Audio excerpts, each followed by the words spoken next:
আসসালামু আলাইকুম প্রিয় শিক্ষার্থীরা, আমাদের সামনে এইচএসসি পরীক্ষা হাতে আর অল্প কয়েকটা দিন আছে এবং এটাই কিন্তু আমাদের সর্বশেষ বোর্ড পরীক্ষা।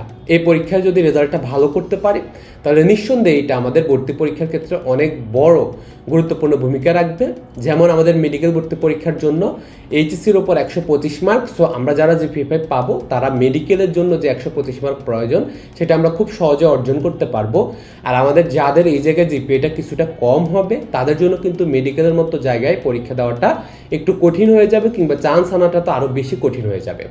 আজকের এই ভিডিওতে আমরা কথা বলবো যে কিভাবে এই যে হাতে গোনা কয়েকটি দিন সময় আছে সেগুলোকে আমরা কাজে লাগিয়ে বেস্ট রেজাল্টটা আনতে পারি। আমাদের পক্ষে যতটুকু করা সম্ভব ছিল সেইটা আমরা করতে পারি। প্রথমে যদি আমি আমার অভিজ্ঞতা থেকে বলি তাহলে আমাদের এখন কাজ হবে সৃজনশীল প্রশ্ন উত্তর কীভাবে দিতে হয় সেটা ভালোভাবে শেখা। আমাদের বেশিরভাগ শিক্ষার্থী আমরা পড়াশোনা করি ঠিকই, অনেক উত্তর মুখস্থ করিও ঠিকই, কিন্তু আমাদের কনসেপ্ট আছে আমরা পরীক্ষায় প্রেজেন্ট করতে জানি না। আমরা জানি এইটা সম্পর্কে আমাদের খুব ভালো ধারণা আছে, কিন্তু আমরা ভুল করে ফেলি। আমাদের জানা প্রশ্নটায় উত্তর দিতে আমাদের সবচেয়ে বেশি সময় লাগে। এই ভুলগুলো এড়াতে হলে আমাদেরকে প্রথমেই শিখতে হবে আমরা কীভাবে সৃজনশীলটা লিখব। সৃজনশীল লেখার ক্ষেত্রে প্রথমেই আমাদের মাথায় আগে উত্তরগুলো সেট করে আনতে হবে। যেমন তুমি এখন যে টপিকটা পড়ছো সেই টপিক পড়ার পরে তুমি দেখতে পাবা যে এই টপিকটা তোমার ক, খ কিংবা ঘ এর জন্য গুরুত্বপূর্ণ। এখন তুমি একটা জিনিস কীভাবে 3 নম্বর প্রশ্নের উত্তরের জন্য লিখবা, কিংবা 4 নম্বর প্রশ্নের জন্য লিখবা, কিংবা অনুধাবনের 2 নম্বর প্রশ্নের জন্য লিখবে, সেটা তোমাকে এখন থেকে সাজাতে হবে। আমরা কেউ এই প্র্যাকটিসটা করে যায় না যে আমি আসলে কীভাবে উত্তরটা লিখবো। আমরা পড়ে যাই, মুখস্থ করে যাই, কীভাবে লিখবো সেটা জানা থাকে না। তাই আমার প্রথম পরামর্শ থাকবে তুমি যদি বেস্ট করতে চাও এতদিনে যা পড়েছো সেটা ডেলিভারি দেওয়ার ক্যাপাবিলিটি অর্জন করো, টিচারের সামনে সুন্দর করে প্রেজেন্ট করার ক্যাপাবিলিটি অর্জন করো। কিভাবে? এর জন্য তোমাকে একটা বিস্তারিত প্ল্যান করতে হবে।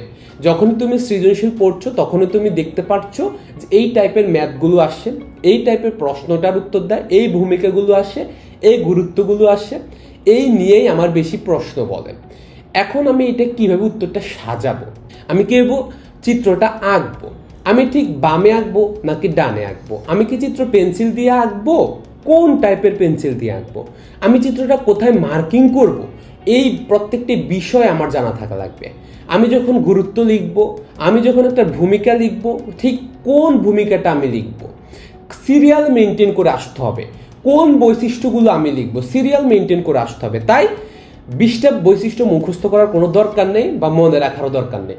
গুরুত্বপূর্ণ যদি 5 থেকে 7টা বৈশিষ্ট্যকে তুমি সুন্দরভাবে প্রেজেন্ট করো, তুমি তো ভুল উত্তর দাওনি।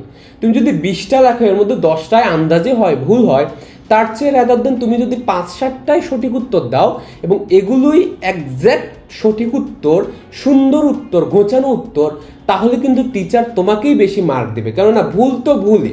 আর তুমি যা লিখেছো তুমি কম লিখেছো কিন্তু তুমি ভুল করনি।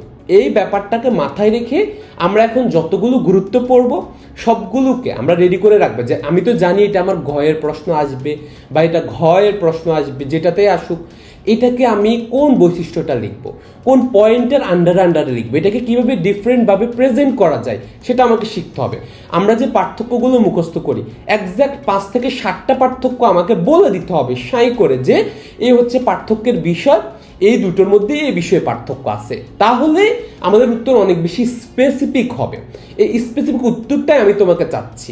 আমরা যখন ম্যাথ করি, ম্যাথ করারও অনেকগুলো ধরন আছে, ম্যাথ যাতে কাটা না যায় সেই জন্য তুমি ইনফরমেশনগুলোকে বামে বা হাতের ডানে এভাবে টান দিয়ে আমরা লিখি না যে আদি বেগ এত, পরবর্তী বেগ এত, উদ্দীপক থেকে পাই এত, এগুলো লিখি না, নাকি তুমি উপরে লিখবা, অনেক সময় উপরেও লেখা যায়। এটা থেকে তোমাকে এইটাও জানতে হবে যে আমি কোথায় সূত্র প্রেজেন্ট করব, কিভাবে একটা ম্যাথের একদম একটা ক্লিন উত্তর লিখবো, কোথায় শেষে সিদ্ধান্তটা লিখবো। আমি মনে করি প্রত্যেকটা জিনিস তোমার এইভাবে সেট আপ করে নিতে হবে। তাহলে তোমরা যারা এখন পড়াশোনা করছো প্রথম কাজ কি, সৃজনশীলটা কিভাবে আমি প্রেজেন্ট করব সেটা আমাকে রেডি করে নিতে হবে। এক্স্যাক্টলি ক খ ঘ গ আমি শিক্ষার্থীদেরকে শিখিয়েছি যে ক খ গ গ একদম মাঝ বরাবর লিখবে যাতে টিচারের কাছে কোনো প্রশ্ন মিস না যায়।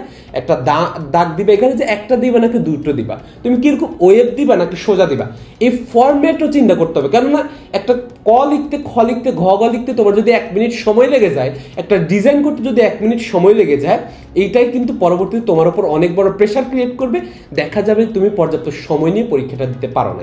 তোমাদের প্রত্যেককে চিত্র গ্রাফ আঁকা শিখতে হবে এবং এগুলো প্লেস করা শিখতে হবে। ঠিক কিভাবে, কেউ যদি চিত্রগুলো প্র্যাকটিস করে না যাও পরীক্ষায় কোনো ঘোড়ান রাখতে পারবা না। একদম ক্লিন করে মনে রাখো, তুমি যদি এখন থেকে প্র্যাকটিস করে না যাও পরীক্ষা একদমই আঁকতে পারবা না। তাই একটা চিত্র পুরোটুকু একটা জায়গা থেকে শুরু করতে হয় আর একটা জায়গায় গিয়ে শেষ করতে হয়। তোমাকে এইটাই চেষ্টায় রাখতে হবে যে আমি কোথা থেকে শুরু করে কোথায় চিত্রটা শেষ করব। আমি এই প্রত্যেকটা চিত্রের অ্যালাইনমেন্টে ভিন্ন ভিন্ন হয়। মার্কিং করার সময় চিত্র অবশ্যই মার্কিং করতে হবে, মার্কিং ছাড়া কোনো চিত্রের কোনো মূল্য নেই। তো সেই ক্ষেত্রে আমি প্রত্যেকটা চিত্র ডানে মার্কিং করা যায় না, বা প্রত্যেকটা চিত্র বামে মার্কিং করা যায় না, কোনো কোনো চিত্র উভয় পাশে মার্কিং করতে হয়। সেটাও আমাকে সেট আপ করে রাখতে হবে যে আমি চিত্রটা ঠিক কোথায় আঁকবো। এবং সৃজনশীল যখন আমি লিখছি অনেক সময় দেখা যায় যে আমরা পর্যাপ্ত পরিমাণে চিত্রের জন্য জায়গা রাখতেছি না, পর্যাপ্ত পরিমাণে টেক্সটের জন্য জায়গা রাখতেছি না। আমি কি উপরে কিছু টেক্সট লিখবো, তারপরে চিত্রটা আঁকবো, তারপরে নিচে টেক্সট লিখবো কিনা, এই অ্যাটেনশন টু ডিটেলস আমাদের খেয়াল রাখতে হবে। নাকি আমি পুরোটুকু প্রশ্ন বর্ণনা দিব তারপরে শেষে গিয়ে চিত্র আঁকবো, এই জিনিসটা তোমাকে খেয়াল রাখতে হবে। চিত্রের কালারিংয়ের বেলায় তুমি কি কালার করবা নাকি কালার করবা না, কালার করা চিত্র আর কালারবিহীন চিত্রের মধ্যে কোনো পার্থক্য নেই। বেসিক্যালি আমরা মেডিকেল লেভেলে এসেও আমরা কালারবিহীন চিত্র দিলেও টিচার অ্যাকসেপ্ট করে, তবে অ্যাকুরেট হইতে হবে চিত্রটা। সো তোমাকেই চিন্তা করতে হবে। তবে কিছু কিছু কালার করা ভালো, স্পেশালি রক্তনালীগুলোর কিংবা সহজ যে চিত্রগুলোর কালার একটা সেন্সিটিভ ব্যাপার, সেগুলোতে কালার করা আমি মনে করি ভালো। বাট একটা বড় সাধারণ চিত্রের ক্ষেত্রে কালার করা কোনো গুরুত্ব রাখে না। সেই জন্য অপ্রয়োজনীয় সময় নষ্ট না করে একটা চিত্র যথাযথভাবে সুন্দর করে ফুটিয়ে তোলার চেষ্টা করো পেন্সিল দিয়ে, রাদার দেন কালার করা। চিত্রের কালার কিংবা যে কোনো জিনিসে খাতায় রঙিন করার ক্ষেত্রে আমাদের গাইডলাইন হলো তোমরা লাল এবং সবুজ, হলুদ, এগুলো লাল নীল স্পেশালি ইউজ করা যায় রক্তর বেলায় বা ওই ধরনের সেন্সিটিভ চিত্রগুলো বেলায়। বাট বেশিরভাগ চিত্রের বেলায় তোমরা প্লেন কালার রাখার চেষ্টা করবে এবং তোমরা খাতার সবখানে নীল দিয়ে লেখার চেষ্টা করবে। তুমি যদি কোনো জিনিস হাইলাইট করতে চাও, কোনো জিনিসের নিচে দাগ দিতে চাও, নীল দিয়ে লেখার চেষ্টা করবে। কেননা গ্রিন ইউজ করা ঠিক না, যদিও বাংলাদেশে গ্রিনের কোনো সমস্যা নেই, অন্যান্য অনেক দেশে গ্রিন দিয়েও মার্কিং করা হয়। আর লাল তো কোনোভাবেই ইউজ করা যাবে না, শুধুমাত্র ওই যে স্পেসিফিক রক্তনালীর চিত্র, ওই চিত্রগুলো ছাড়া কোনোভাবে লাল কালি ইউজ করা যাবে না। এটা পরীক্ষকের জন্য নির্ধারিত। এই জিনিসটা আমাদের খেয়াল রাখতে হবে। যখন এইভাবে আমরা পড়াশোনাগুলো শেষ করবো, এবার আসা আমরা দ্বিতীয়ত কীভাবে আমরা দ্রুত আমাদের সিলেবাসটা গুছিয়ে ফেলতে পারি। এই জন্য আমাদের যেই স্টেপটা নিতে হবে সেটা হলো, আমরা যখন টেস্ট পেপারটা করছি আমরা প্রত্যেকটি ম্যাথ ধরে ধরে করবো না, আমরা প্রত্যেকটি সৃজনশীল ধরে লিখবো না, একদমই দরকার নেই। তাহলে আমরা কি করব, আমরা ফরম্যাট মুখস্থ করব বা ফরম্যাট সাজাবো, যেটা আমি আগেই বলেছি। আমরা অনেক শিক্ষার্থীকে আমি দেখি, ধরো তুমি প্রাণের বিভিন্নতা শ্রেণীবিন্যাসের যে কোনো পর্বের বৈশিষ্ট্য লিখবা, তাহলে ওই পর্বের যে আর্থপোডা নিয়ে যতবারই বলবে, যে ধরনের কথাই বলবে, আমার ফরম্যাট এক। এইভাবে তোমাকে সবকিছুর জন্য যে এই সম্পর্কে যাই বলুক না কেন, সাথে সাথে আমি আমার ফরম্যাট অ্যালাউ করা শুরু করে দেবো। আমার ফরম্যাটে আর্থপোডা পর্বের ধরো 10টা বৈশিষ্ট্যের 10টা মূল পয়েন্ট, সেগুলো আমি মুখস্থ করে রাখবো, যেগুলো আমার কাজে লাগবে। এখন আমরা যখন টেস্ট পেপারের মধ্য দিয়ে যাচ্ছি, আমরা কিন্তু লক্ষ্য করব যে কিছু কিছু প্রশ্ন যেগুলো আমাদের কমন পড়ে না, কিছু কিছু প্রশ্ন যেগুলো আমাদের কাছে আনকমন লাগে, আমরা কিন্তু ওই প্রশ্নগুলো শুধুমাত্র অ্যাবজর্ব করে নিব। আমরা ম্যাথ করছি, আমরা জানি যে এই ধরনের ম্যাথ আমি পারি, যেই ধরনের ম্যাথ তুমি পারবে মনে হচ্ছে, সেগুলো প্রত্যেকটি করে করে টেস্ট পেপারের পেছনে সময় নষ্ট করার একদমই দরকার নেই। বরঞ্চ যেতে যেতে যেতে যেতে তখনই দেখবেন না, এই উদ্দীপকের তো আমি কোনো কুল কিনারা খুঁজে পাচ্ছি না, এই রকম ম্যাথ তো আমার পক্ষে কমন পড়ছে না, বা আমি এটা আসলে ভালোভাবে উত্তর করতে পারছি না। তো এই জায়গায় যখন যাবা, ওই ম্যাথটা তুমি শিখে ফেলবে, ওই ফরম্যাটটা তুমি শিখে ফেলবে। কেননা তুমি শুধুমাত্র তো প্রশ্নের উত্তর করলে শিখতে হবে না, উদ্দীপক থেকে কীভাবে প্রশ্নটা সমাধান করতে হয় সেটা কিন্তু আমাদের জানতে হবে। আমরা সবাই ফিজিক্সের সূত্র জানি, কিন্তু উদ্দীপক অনুসারে কীভাবে সেটা সলভ করতে হবে সেটা কিন্তু আমরা জানি না, বা আমাদের এটাই ভুল থাকে, এটাই দুর্বলতা থাকে। এই জন্য টেস্ট পেপারে যখন যাচ্ছ খুবই ফাস্ট যাইতে হবে। শুধুমাত্র যে সকল ফরম্যাট তোমার মনে হচ্ছে যে এই উদ্দীপকটা একদমই নতুন, এই উদ্দীপকটা অনেক ইউনিক, যেটা আমি আসলেই হলো এতদিন যতগুলো ম্যাথ করেছি তার মধ্যে পড়ে না, সেই ম্যাথটা সেটা কীভাবে করেছে সেটা তুমি শুধুমাত্র শিখে চলে যাও, সেটা কীভাবে হলো আয়ত্ত করে ফেলা এতটুকু। এভাবে দ্রুত টেস্ট পেপার যদি শেষ করতে পারো বা সিলেবাস যদি শেষ করতে পারো, তাহলে দেখবে যে তোমার মধ্যে অন্যরকম একটা আত্মবিশ্বাস চলে এসেছে, তুমি মোটামুটি সবার থেকে অনেকটা এগিয়ে আছো। সর্বশেষ আমার যে পরামর্শটা থাকবে সেটা হলো যে তোমাকে প্র্যাকটিস করতে হবে। কয়জন আমরা এমন করি যে সৃজনশীল লিখে গেছি, কয়জন নিজে নিজে পরীক্ষায় 8টা সৃজনশীল দিয়েছি 3 ঘন্টায়। আমরা কিন্তু কখনো এরকম প্র্যাকটিস করি না, আমাদের কখনোই আমরা বাসায় প্র্যাকটিস করি না। আমি প্রত্যেকে পরামর্শ দিব মিনিমাম শেষ মাসটাতে মিনিমাম 10 থেকে 15 দিন তোমাকে এই সৃজনশীল লেখা ফার্স্ট প্র্যাকটিস করতে হবে। যে আমি জানি একটা জানা যে কোনো একটা প্রশ্ন নাও, সুন্দর একটা জানা প্রশ্ন নাও এবং মিনিমাম 5টা প্রশ্নের উত্তর যেভাবে দেওয়ার কথা সেভাবে তুমি লেখো।